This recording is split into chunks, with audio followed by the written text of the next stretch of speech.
Should we do, while you look at that, should we go to Watch This, Bitches? Sure. Okay. Who watched Game On? Is that the video game documentary? That is the video game documentary on Netflix. Voiced by Mario? Yes. Charles Martinet is the narrator. I watched the first 2 of 6 episodes. Okay. The first one was about the dawn of video games, the Atari era. And the second one was about the Nintendo Entertainment System era. I remember these eras. Yeah.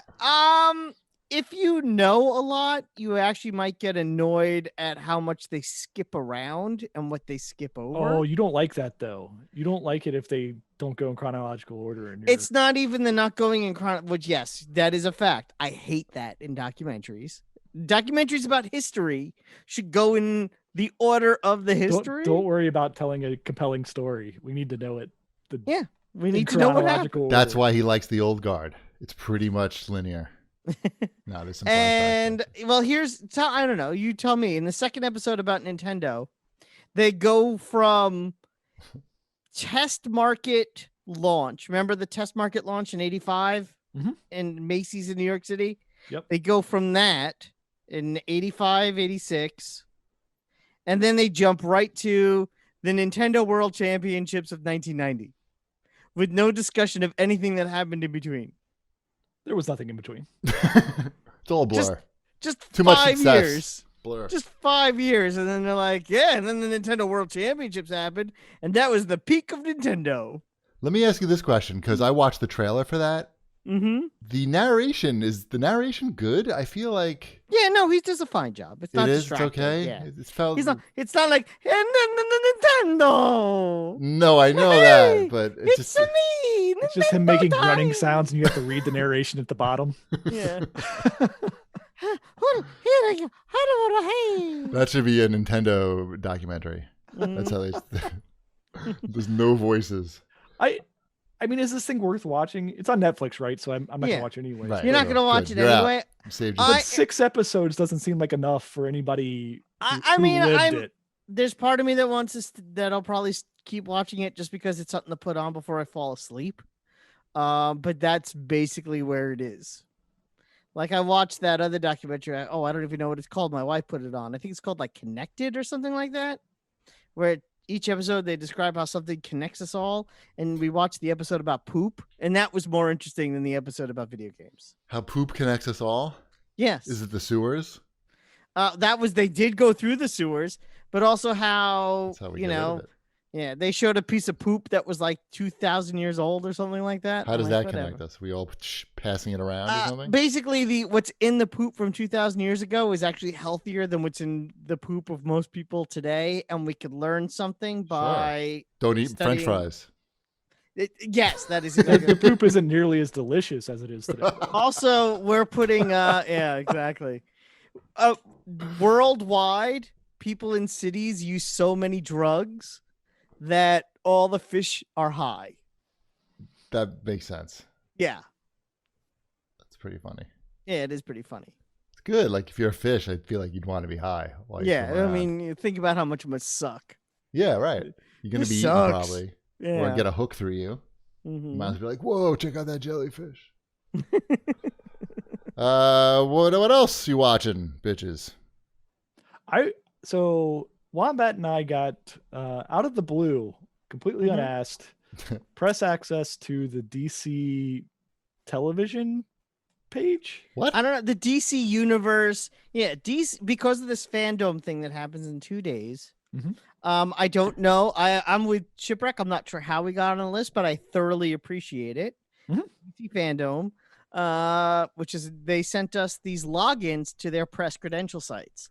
And it has everything on it for the press to view screeners, including the most recent DC animated films. Okay. And the most recent DC animated film is Deathstroke, Knights and Dragons, which I started watching today. I'm about halfway through.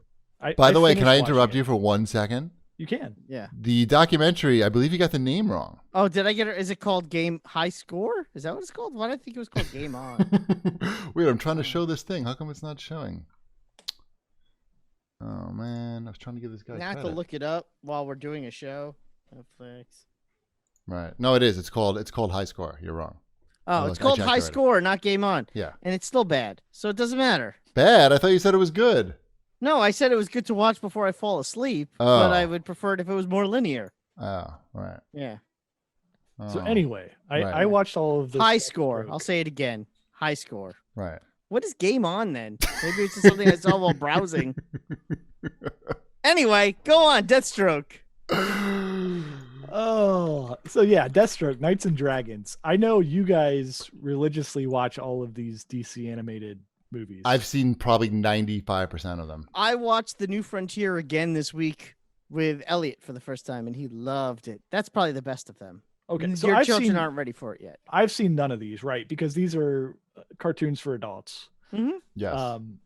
Deathstroke is completely naked a minute and a half into this movie. How's his package? It's no full frontal. It's buttocks. Yeah, he's naked. Squandered opportunity. Mm-hmm. He also slices a man up into about 7 pieces. Yeah. And the pieces flop to the ground like a cut of steak. Yeah. Interesting. While his friend watches. Yeah. It's don't pretty worry, he graphic. Also dies right after that. He kills a whole lot of people. He kills very a ton quickly. of people in this movie. So I'm not familiar with the quality of these. This one, despite all the violence, I was kind of bored a little bit watching it. Really? It's not the best one. There are some really good ones. Justice League Doom is worth your time. Flashpoint's worth your time. The New Frontier is worth your time. Mm-hmm. This one may not be so much worth your time. I'm excited for the Superman one that comes out next week. So we'll be able to watch that one. I'm excited for the Batman Death in the Family interactive movie that comes out in a couple of weeks. So, hopefully we'll be able to talk more about these DC animated movies. That's cool. I wish I had that. I could help you out. How do you how do they deliver that? How do you watch the movie? It's just you log into a website and it's just there. Oh, I don't want to watch a movie on a website. That's not a good experience. You're not a good experience. Well, I'm telling you I am by not doing that, but not wanting to do that. You can watch it on the Mega Tablet. You can watch them on the Mega Tablet. That's reserved for You can probably just cast it over to your TV as well. It's fine. I don't know if I want to. Don't worry about it. You don't have access. That's a good call. It's not a problem you have to solve at the moment. That's a good point. Yeah. So, Wombat, definitely finish it. Okay. I think the second half is a lot peppier than the first half of the movie.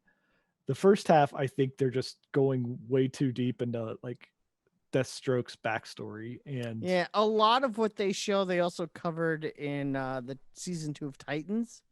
So if you've seen season 2 of Titans, you're like, but I just saw this. So he's also old. DC likes to have old superheroes. Yeah, that's like a thing. Well, he is voiced by Michael Chiklis. We should mention that. The commish. Awesome. Yeah. And his wife is voiced by Isles of Rizzoli and Isles. You know too much, Wombat. I looked it up because I was interested. Wombat, did you watch Teenage Bounty Hunters? I watched about a minute, literally 1 minute, and then I just got... That might have been enough, actually. I saw one girl in a car with a dude, and that was as far as I got. So there's this TV show called Teenage Bounty Hunters, and it was one of the top shows on Netflix, and I couldn't quite tell the tone of the show, so I wanted to check it out. In the first, I wish you watched just 1 or 2 minutes more, Wombat. Has Sabrina watched this show?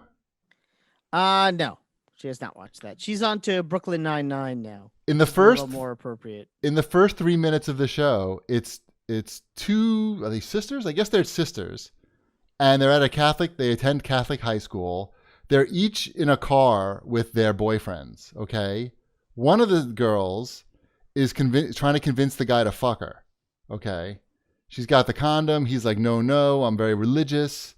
And she's like, come on, already, let's do it. The other one, and I'm like, holy shit, this is like watching Deathstroke's ass in the first minute. You just don't expect that.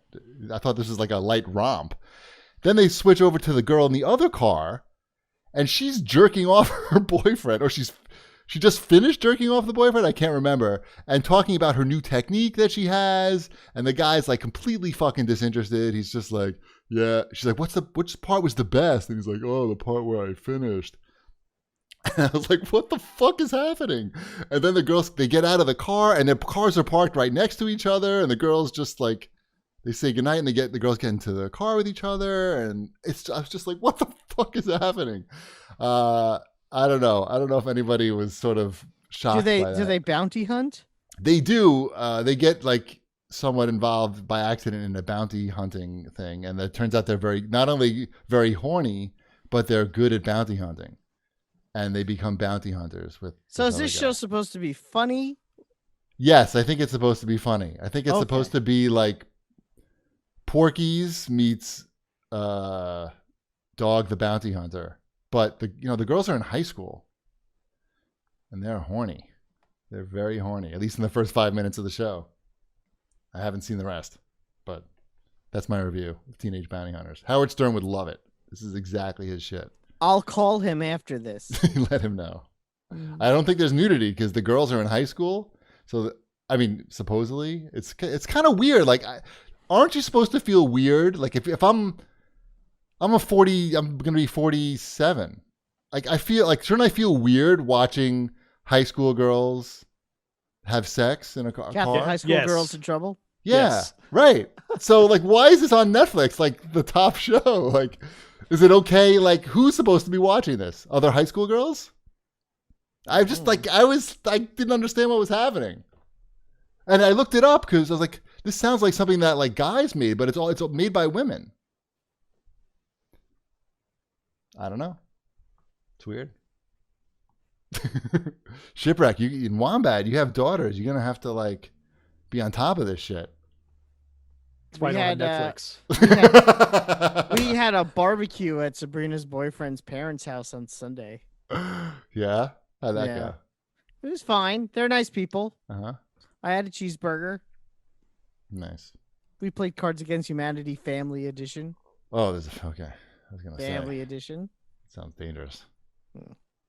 All right, let's move on. That was a good Watch This Bitches segment. A lot to talk about. My Watch This Bitches has been very diminished because all we do is play Ghost of Tsushima and watch Umbrella Chronicles. Not Umbrella Chronicles. Academy. And we finished that. It was good. Congratulations. I just wanted to give a shout out to Shipwreck for telling me about that home run call in the... Oh, yeah. Oh, man. Yeah, I thought as part of Cheapy's Wide World of Sports-like stuff.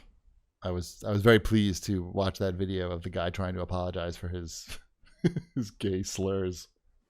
So yeah, if people don't know the story of that, and this hits close to home. This is in Ohio.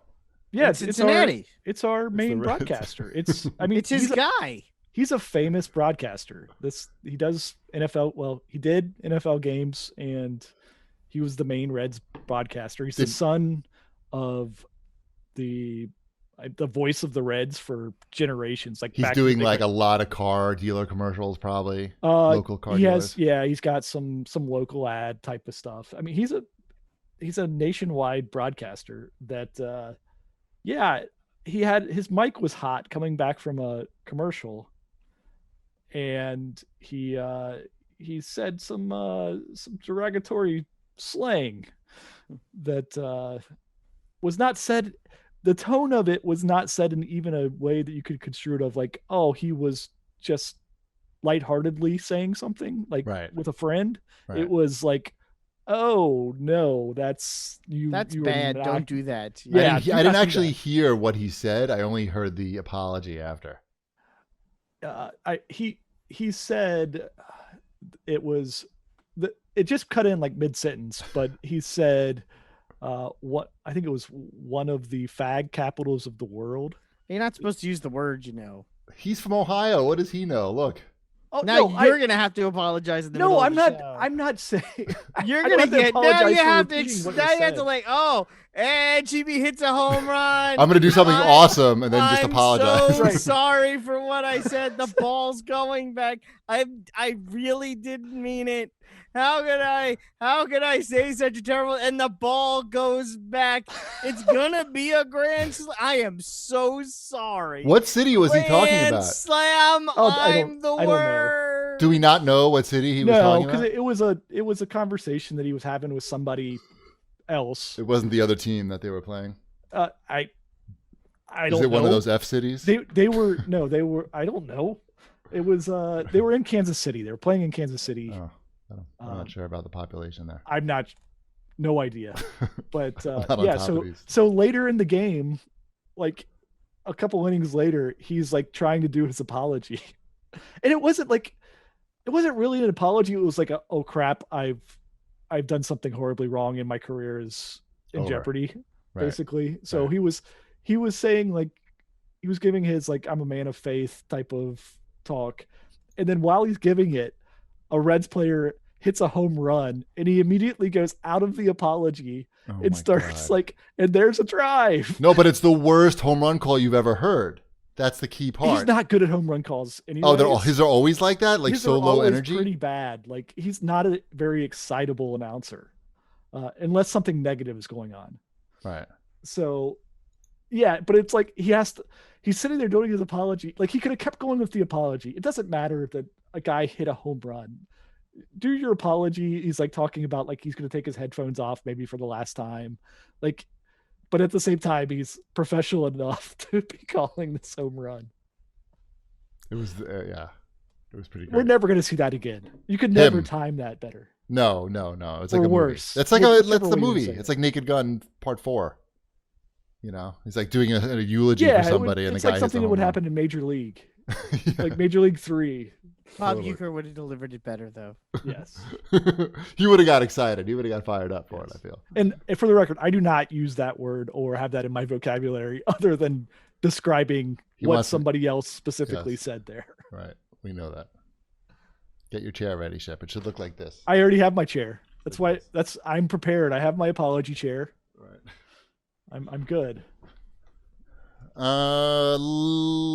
Let's move on. Is this another read this bitches, or is this a little leftover? Oh no, this is another one. So Okay. last time There's more or the- Transformers comics. Yeah, more Transformers comics. Transformers comics are becoming the ping pong of the shipwreck oeuvre.